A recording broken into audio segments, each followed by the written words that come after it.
know what a track is, huh? Well, that's because I told you from the previous videos. But let's go ahead and record a real instrument now. Alright, so you're ready to record a real instrument.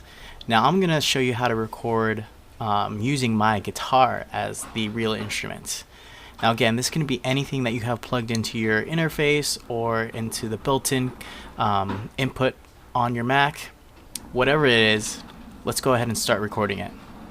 Now I've got my tempo track already set up here, as I showed you before how to set that up in the videos before.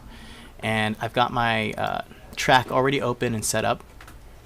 And one thing you want to remember before recording, again, just to remind you, to make sure the input source is correct. So if you cruise down here to the right, bottom right corner, click on that down arrow, and my guitar is plugged into mono 2. That is my the Sapphire 6 USB is my audio interface, and it's plugged into the input 2.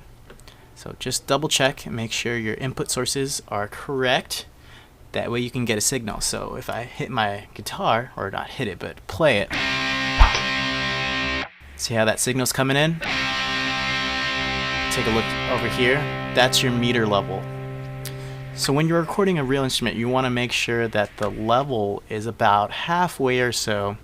You want a good signal. You obviously don't want it too hot where it's too loud and the signal is clipping, because then the audio signal becomes distorted. And you don't want it too low where you can't really hear it and you have to raise it up, and that raises the noise level. So make sure somewhere around the middle is a good spot. That way it gives us some headroom in case you get it really excited or anything like that. So what I suggest when you're recording a real instrument, go ahead and play along before you start recording. That way you can just get a feel for it, you can check the meters, and then adjust accordingly. So let's go ahead and do that.